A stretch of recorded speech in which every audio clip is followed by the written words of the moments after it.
This is the global version of the Xiaomi 14T Pro with a triple Leica camera system, a big 6.7-inch AMOLED display, 120 watts of charging, and a huge 5000 mAh battery. While the price may vary depending on where you are, in most countries you can get this phone for less than $600, which is an insane deal. This phone might not be the best or the most convenient in certain aspects, but after using this phone for about 2 months, I think it's the best deal of the year, and most of you will be very happy with this phone. So in this video, I'm going to go over the really good and the just okay things about this phone so you can decide if this is your next phone or not. But before I go over all those things, if you want some extra content about this phone, I made a few fun shorts about it and I'm planning to post a lot more short form content moving forward. I have a ton of long form videos I've been wanting to convert into bits and pieces for YouTube Shorts or TikTok, and I can finally do that thanks to Vizard AI, which is also the sponsor for this video. So Vizard is an AI tool that easily turns any long form video into short form format. You can upload a local file or just use a video link from YouTube, Google Drive, or another platform. You select what language is in the content, and then you have the option to generate short form clips or even transcribe and edit the video. Since I'm trying to make some shorts, we're going to go with that option. Then we have two options. With the viral clips feature, Vizard turns your long form video into 10 or more short form clips. You can specify the aspect ratio, length, as well as the auto emojis and text highlights. Then you just create project and it'll prepare a bunch of clips for you in less than 30 minutes. Of course, this isn't always going to get you exactly what you're trying to achieve, but most of the clips are totally usable and Vizard actually scores them for you based on potential. But if you had a specific vision for what short clip you wanted, you can also use this brand new feature called Spark that can create specific shorts for you using text prompts. So you can basically just tell it to make the exact short form video that you want from the long form. Just like other generative AI tools, you can really play with how specific you want to be, and Spark will understand what you're going for. With Spark, Vizard's AI will analyze the video, audio, and the tone to get you the video that you're looking for. And a few minutes later, you'll get your results. Like viral clips, it's not always going to be perfect, but I was actually really surprised at how good a lot of these clips were.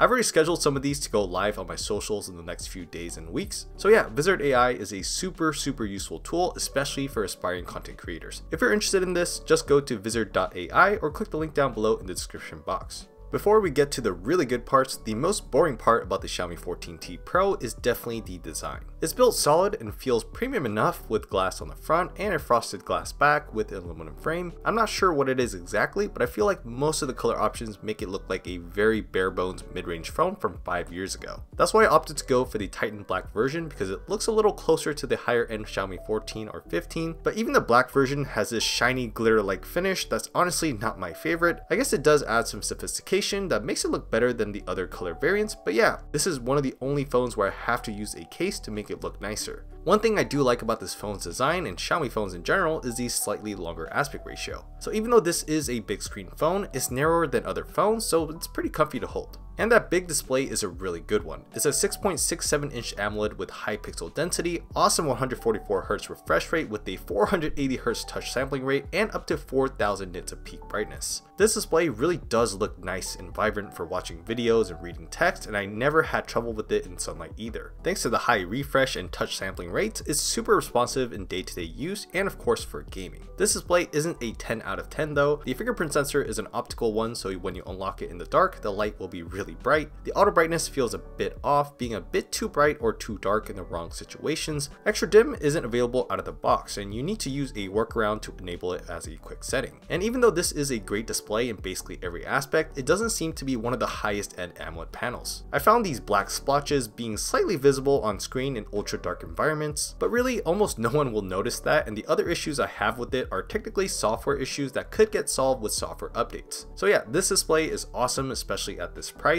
The stereo speakers are good too. This thing can get super loud and the audio quality is pretty clean without distortion, and the reverb is especially great. I like how the earpiece and the bottom speakers are pretty even too for volume output. I was really impressed with the call quality too. Loud enough in busy areas while sounding clean. The only part I'll say is a bit lacking with the speakers is the bass. Just sounds a bit flat. But overall, these speakers are better than what's on my Galaxy S24 Plus, but not quite as good as the newer iPhones. The thing that's just as good, if not better than the newer iPhones, is the Leica camera system here with 3 lenses. The main lens is the 50 megapixel Light Fusion 900 image sensor, which is the same as the one on the higher end Xiaomi 14 and 15. The telephoto and the ultrawide lenses aren't as impressive, with the telephoto missing OIS and the ultrawide just being 12 megapixels. But honestly, the results I'm going to show speak for themselves, and they perform a lot better than what's on paper. All the lenses have a very quick shutter speed, and the post-processing doesn't take long, so you can check your pictures right away. Both the main and the telephoto lenses produce clean details, and even though the 2.6x telephoto might not give as much depth as the main, there's really not much of a quality drop off. What I was even more impressed by is the ultra-wide lens. Usually most ultra-wide lenses have a huge drop off from the main lens, but this phone's ultra-wide looks so good that I had a hard time believing it was just 12 megapixels. And of course, what really ties all this together is the Leica tuning that makes all the images look so cinematic and contrasty. The overall colors and details of all the photos I take with the 14T Pro look amazing. Just like what I said in my Xiaomi 14 review, the Leica processing here is top class.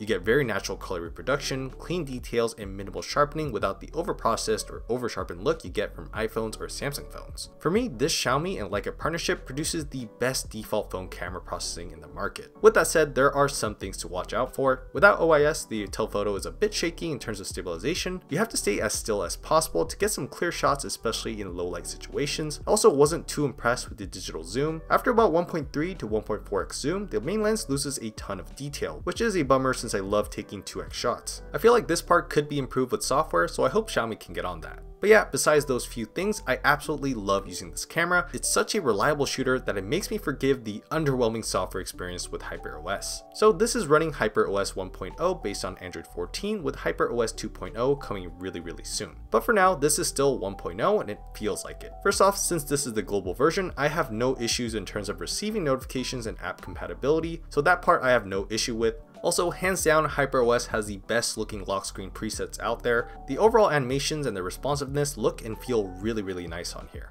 It feels much smoother compared to something like Samsung's One UI, so it's a very usable UI and it doesn't have OS breaking issues. But there's still a lot of things missing with weird design choices and bugs that makes it feel half-baked. Like I said before, extra dim is weirdly missing or hidden and I had to find a workaround to get it to show up. The global version of HyperOS doesn't have any automation features like One UI's modes and routines. Notification grouping is very inconsistent. Some apps group well, some don't group at all, so sometimes I have a huge list of big notification blocks. Multitasking options are limited compared to One UI and ColorOS or Oxygen OS. There is this floating window feature, but it's weirdly not available for some important apps like YouTube. And finally, probably the most frustrating part is this weird bug or maybe UX design where a notification shows up on the lock screen, but after unlocking the phone, the notification doesn't show up on the lock screen anymore and it's not even there when you swipe down the notification panel. After unlocking the phone, the notification is clearly still there, but it's just not there on the lock screen. Like I said, HyperOS doesn't have any deal breakers here, but it's just got some weird choices and not much attention to detail. On the other side, I've been really impressed with the speed and performance on this phone. This is actually my first MediaTek powered phone and it doesn't even have the latest Dimensity 9400 chipset, but the 9300 Plus has been awesome. This phone has been super fast. I can multitask, update apps, and switch between apps without any problems.